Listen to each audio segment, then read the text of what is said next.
Hello everyone, welcome back to my channel. तो जिसका भी स्कोर मेरे जितना 105 110 के बीच में स्टैक है या भी कोई भी रीजन से मॉक डिक्रीज स्कोर हो गया है तो वो इस वीडियो को एंड तक जरूर देखना। मैं एक कंप्लीट रोड मैप तैयार किया हूँ 1 मंथ के लिए, अपने लिए फॉलो करने के लिए। आप उस चीज़ से रिलेट कर पाओगे तो आप उसे ज़रूर फॉलो करना।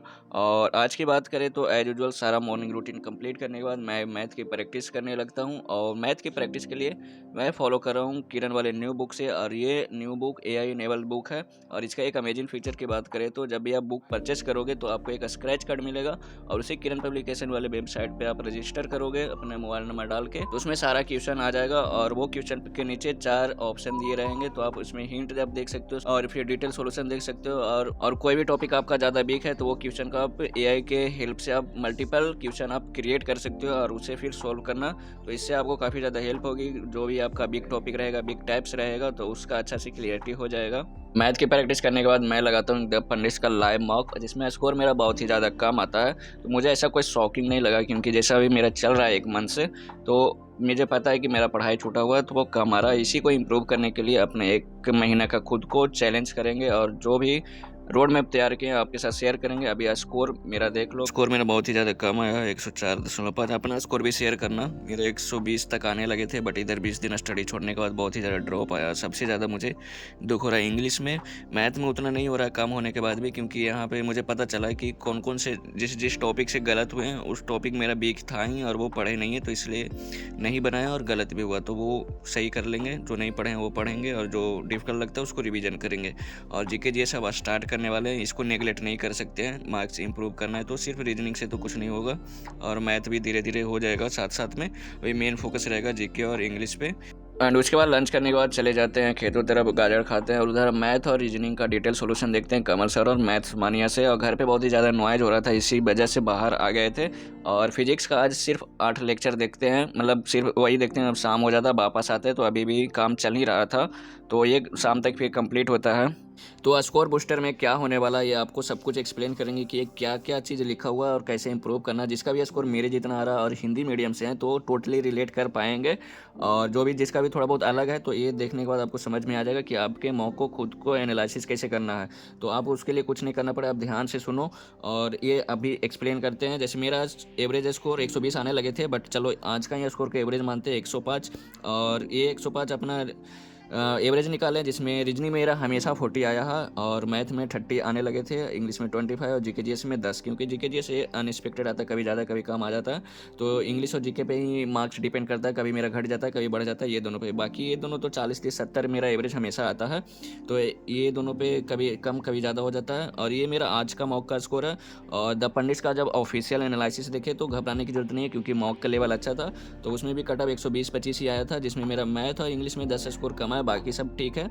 और तो मेरा टारगेट स्कोर होने वाला 1 मंथ के अंदर रीजनिंग में 45, मैथ में 45, इंग्लिश में 40 और जीके में 30। तो टोटल 160 आता है, बट एटलीस्ट हमें टारगेट करके रखना है कि 150 तो आना ही आना है 1 मंथ के अंदर। बाकी 2 मंथ बचेगा तो 150 से 170 भी चले जाएंगे, बट हाँ, और इतना मार्क्स इंप्रूव करना है हर टॉपिक में। तो 150 कैसे आएगा 1 मंथ के अंदर, वो आपको एक एक टॉपिक एक एक सब्जेक्ट के बारे में बताएंगे।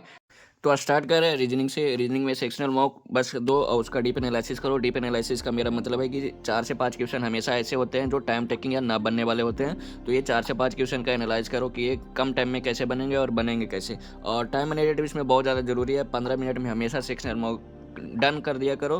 क्योंकि फुल मॉक में अगर 15 मिनट में रीजनिंग बना रहे हो तो आपको मैथ के लिए टाइम मिलेगा और अच्छे से आप मॉक दे सकते हो। अगर इसी में 20 से 25 मिनट अगर रीजनिंग में लग रहा है तो आपको टाइम का प्रेशर बहुत ज़्यादा आएगा और पूरा पेपर आपका बर्बाद हो जाएगा, पूरा मॉक वाला भी बर्बाद हो जाएगा।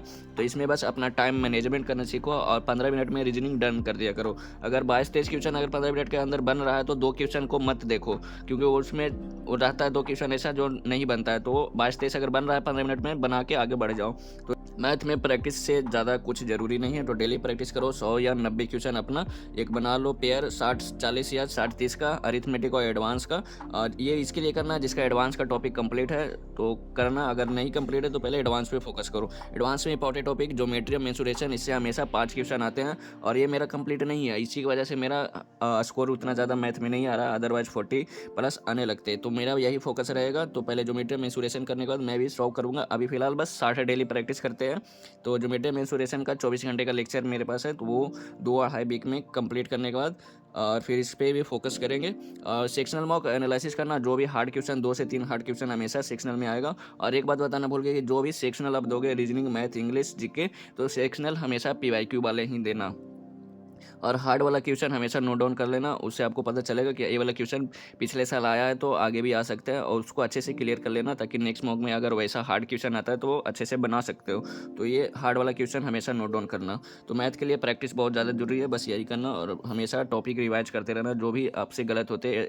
अरिथमेटिक में 2-3 टॉपिक है जिससे मेरा गलत होता है, और एडवांस में ज्योमेट्री से मेरा एक भी नहीं बन पाता है, तो यही करना है। और अब बढ़ते हैं इंग्लिश की तरफ। तो इंग्लिश में 3 सेक्शन होता है, तो ग्रामर में हमेशा आपको रूल्स याद रहना चाहिए ताकि आप इंप्रूवमेंट या फिर एरर बना सकते हैं। और रीडिंग आपको डेली करना चाहिए, जिससे आपको PQRS, क्लोज टेस्ट, ये सब सॉल्व करने में बहुत ही ज़्यादा फायदा होगा। रीडिंग से आपको वोकैब स्ट्रांग होती है, तो वो तो करते रहना है। और डेली से 3 सेक्शनल देना है, और वो भी PYQ, हमेशा PYQ बोल रहे हैं, PYQ वाले सेक्शनल देना है। उससे जो भी नया आपको लगता है वो वोकैब नोट डाउन कर लेना, क्योंकि सेक्शनल देने से ये आपको पता चल चुका है कि जितना भी आप वोकैब नोट डाउन कर रहे हो वो पिछले एग्जाम में आया हुआ है। तो इसका मतलब आपकी कभी भी आ सकता है, क्योंकि वोकैब हमेशा वही आते हैं जो भी PYQ रहते हैं, 2-4 आते हैं नया। तो जितना भी आपको नया लगेगा वोकैब उसको नोट डाउन कर लेना।